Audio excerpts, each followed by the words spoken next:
This is the fifth session in our survey of the Old Testament, and we've arrived at the exile. Let's start with a little review of where we've got to, and then we'll think about what the exile was all about and how it relates to us following Jesus.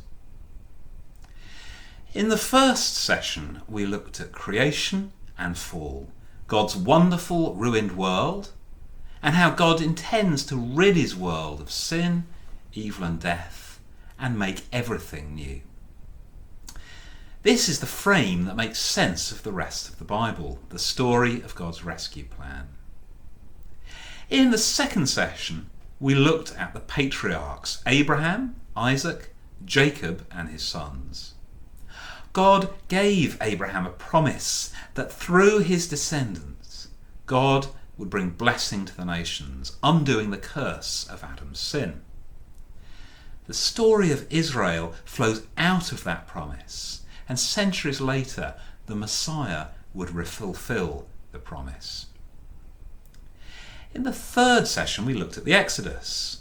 The family of Abraham had become slaves of Pharaoh, and the promise of God was on a collision course with the superpower of the world.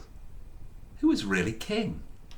Little plot spoiler, it was God and not Pharaoh. God rescued the Hebrews and brought them into covenant relationship with himself and brought them into the promised land. In the last session, we came to the high point of the story of Israel, the kingdom. God gave the Hebrews victory over their enemies, and the people demanded a king which God didn't like, as it represented a rejection of him as their king. King David's son Solomon built a temple, and God came to dwell in the midst of his people in the temple. This produced a time of human and cultural flourishing, and this brings us to the exile. At the high point of Israel's history, when everything at last looking to be coming good, King David fell for the wife of one of his warriors, and that led him into adultery and then to murder.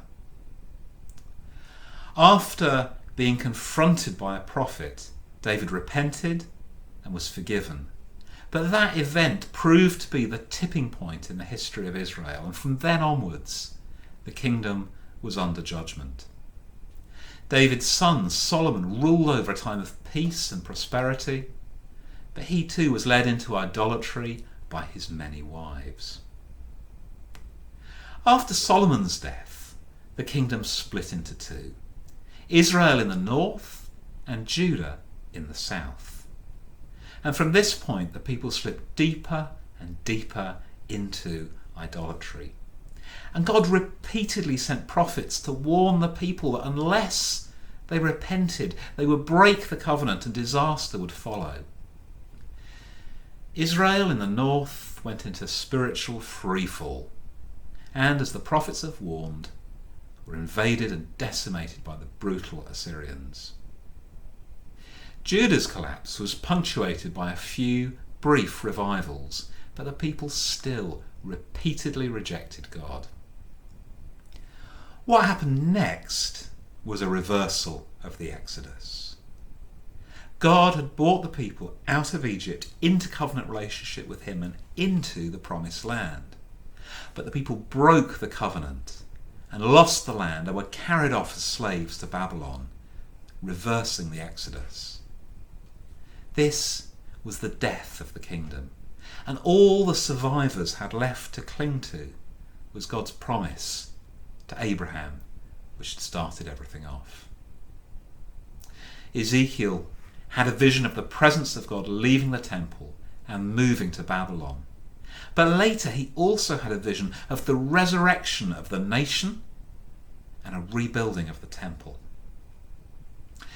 Jeremiah had prophesied that Judah would be in exile in Babylon for 70 years. And at the end of that period, the Babylonian Empire fell to the Medes and the Persians. And Cyrus, the ruler of the Medes and the Persians, in contrast to Pharaoh in Egypt, allowed the remnant of Judah to return and to rebuild Jerusalem. And this looked like a great ray of hope, At last the coming good of the promises of hope that the prophets gave after the exile. But in lots of ways, the experience was a great disappointment. The rebuilding of the temple was unsatisfactory. There was no record of the return of the presence of God. And whilst there's no record of the idolatry that led to the exile in the first place, the kings and priests were corrupt. And after a while, the kingdom again lost its independence. And after a brief revival under the Maccabees, Israel became a vassal state of the Roman Empire. So, that's the exile. Let's move on now and think about how the New Testament uses the theme of exile and return. It's easy to see how the New Testament uses themes like patriarchs and the Exodus and the temple. The exile is perhaps rather more subtle, but certainly no less important. The exile represented the death of Israel, and the return of the exiles was a hint towards resurrection, just as Ezekiel had prophesied. At a simple level, verses like 1 Corinthians 15:50 resonate with the exile, where it says, "I declare to you, brothers, that flesh and blood cannot inherit the kingdom of God, nor does the perishable inherit the imperishable." This is the same idea as in the Exodus, where the whole generation who left Egypt were unable to enter the promised land. A new world needs a new life. The journey to the new creation passes through death and out the other side into resurrection. But there's a deeper and more important way that the exile informs the New Testament. One of the roles of the Messiah was to sum up in himself the story of Israel. Thus, Jesus the Messiah would fulfill the promises to Abraham by passing through death and being raised again. To secure the salvation mapped out by the Exodus, to fulfill the promise to Abraham to undo the effects of Adam's sin, Jesus had to take our sin onto himself and enter into our death. And to overcome our sin and to overcome our death by his resurrection. And so the exile and return helps us understand how Jesus would undo sin and death. This is modelled by the prophet Jonah. Jonah, like Israel, was a rebellious prophet who wanted God's blessing for himself. He didn't want to see God blessing the nations, especially not Israel's enemies. Jonah fled from God, but God had him cast into the sea, which was a symbolic death, and then fish vomited back onto dry land, a symbolic resurrection. And that caused him to become, somewhat reluctantly, the ambassador to the nations that God intended. Thus, Jonah summed up in his experience the story of Israel and gave a picture of the experience of the Messiah. Israel's calling and the calling of the Messiah was to enter into the death of exile and the return of resurrection. And this shows up in verses like Matthew 12:39-40. Jesus answered, "A wicked and adulterous generation asked for a miraculous sign, but none will be given it except the sign of the prophet Jonah. For as Jonah was 3 days and 3 nights in the belly of a huge fish, so the Son of Man will be 3 days and 3 nights in the heart of the earth." This pattern of fruitfulness through exile and return, through death and resurrection, is the call of the Messiah. John 12. "I tell you the truth, unless a kernel of wheat falls to the ground and dies, it remains only a single seed. But if it dies, it produces many seeds." Death and resurrection, exile and return is also the pattern of all those who follow the Messiah. This is Paul in 2 Corinthians.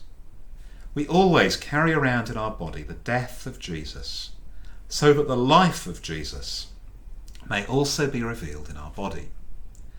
We who are alive are always being given over to death for Jesus' sake, so that his life might be revealed in our mortal bodies. So then, death is at work in us, but life is at work in you. Exile and return, death and resurrection are the pattern and the destiny of the Christian life. Now, perhaps that doesn't sound so good to you, and if that doesn't sound good to you, perhaps it's worth remembering that the alternative is death and no resurrection. So, what does the exile and return mean for our own Christian experience? It will be full of little exiles and returns, and it will end in a real death and a real resurrection. Firstly, we need to die to ourselves, our flesh.